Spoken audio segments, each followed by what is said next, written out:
Mima. Ça commence comment?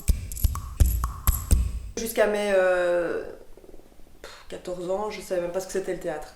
À 14 ans, je me rappelle, à 14 ans, on disait déjà « Ah, moi j'ai envie d'être infirmière, j'ai envie d'être policier. » Moi je dis « Mais non, je veux être comédienne et je ne voulais pas être actrice comme parfois j'ai des élèves à moi qui me disent « Oui, je veux être actrice, je vais être célèbre. » Non, moi c'était vraiment le théâtre avant tout et je suis toujours restée sur mon idée en fait. J'étais un enfant très rêveur, qui m'inventait des histoires, ça c'est évident. Et bêtement, comme la plupart, avec les petits spectacles scolaires, on commence et puis on est sur une scène. On avait fait le spectacle Émilie Jolie et j'avais dansé, je faisais une autruche et j'aimais bien, je me suis marrée, je trouvais ça cool, je crois. On m'avait mise dans une jolie robe à fleurs, je crois, avec un très beau chapeau, très grand chapeau comme ça, sur le bord de la scène au spectacle de l'école. J'étais quelqu'un de très timide, très renfermé, mais j'avais plein de rêves, de passions à l'intérieur. Et tout à coup, grâce à la poésie, je trouvais que les choses pouvaient être enfin dites, à la fois cachées, mais en même temps, tout ce que je disais à travers les poètes, c'était moi qui m'exprimais. Et ça, j'ai trouvé une libération incroyable. Comme j'étais nulle à l'école, mais vraiment très mauvaise, d'avoir enfin quelque chose dans lequel j'avais l'air de bien me débrouiller, j'avais des facilités, c'était pas compliqué, c'était pas ardu. Donc du coup, oui, ça a été une révélation. L'environnement du spectacle, la lumière, la musique, oui, ça c'est quelque chose qui m'a toujours plu. Et j'ai toujours aimé être un peu sous les spotlights. J'ai toujours fait de la danse et des comédies musicales. Et j'ai toujours eu tellement de plaisir à être sur scène et à partager des moments que je me suis toujours dit dans un coin de ma tête, tiens, c'est vraiment ça que j'ai envie de faire. On peut dire que je suis un peu tombée dedans, enfin née dedans, puisque mon papa était acteur et metteur en scène, ma maman était comédienne.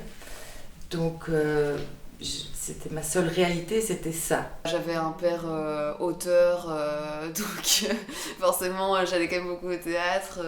Mes parents trouvent que je suis très comédienne, parce que c'est vrai que des fois je fais la comédie, c'est vrai, ça dépend à la maison. J'ai une image très forte comme ça, c'est le regard brillant de ma grand-mère en fait. Qui, depuis que je suis toute petite, elle me voit comme étant une comédienne ou une chanteuse, une artiste de scène en tout cas.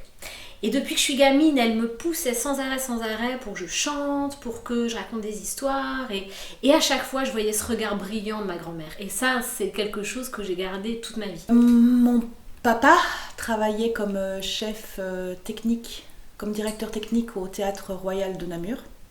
Comme le Théâtre Royal de Namur était près de mon école primaire, il venait nous chercher tous les jours, moi et mon frère. Et on faisait nos devoirs au théâtre parce que c'était l'époque, l'âge d'or du Théâtre de Namur, où il y avait tous les jours un spectacle différent. Et je sais bien qu'un jour, il m'a dit « Tu veux pas rester dans la salle parce que je dois faire des éclairages ?» Et je suis restée dans cette salle de théâtre et j'ai senti l'odeur particulière du Théâtre de Namur avant qu'il soit refait.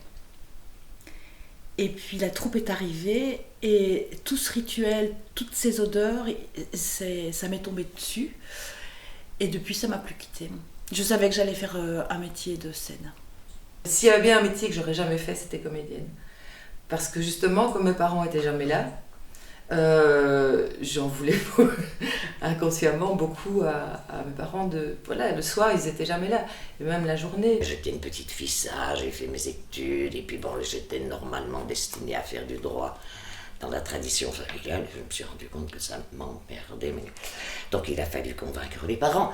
Et finalement, à force de scier les côtes, je suis entrée au conservatoire et puis tout s'est enchaîné, quoi. En sortant des secondaires, donc même si j'ai toujours voulu faire du théâtre, j'avais peur de m'engager là-dedans, justement parce que mes parents étaient comédiens et que j'avais peur de leur faire honte, de ne pas y arriver, et même rien qu'à moi-même de ne pas y arriver. J'ai fait en 2 ans 4 études à l'université, mais à chaque fois en fait ça ne me plaisait pas, il y avait toujours quelque chose en moi qui me disait c'est pas là que tu dois être, c'est pas là. En fait j'ai passé assez de temps derrière un bureau à prendre des notes et à avoir des cours empiriques et je me suis dit maintenant j'ai envie de faire ce que je veux en fait, vraiment ça. J'ai fait 2 ans de marketing, au bout des 2 ans je me suis rendu compte que j'aimais pas, que c'était pas ça et ma mère m'a dit mais passe tes examens d'entrée au conservatoire et arrête.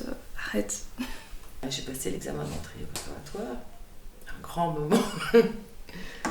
Et je pense que c'est la première fois que mon père m'a appelée Sandrine, en fait.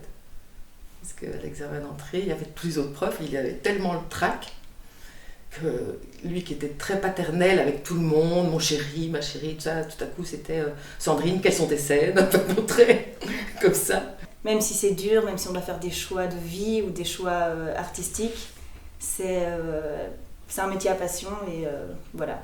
Ah mais en fait, on peut en faire son métier, il y a moyen qu'on fasse ça toute sa vie. Waouh!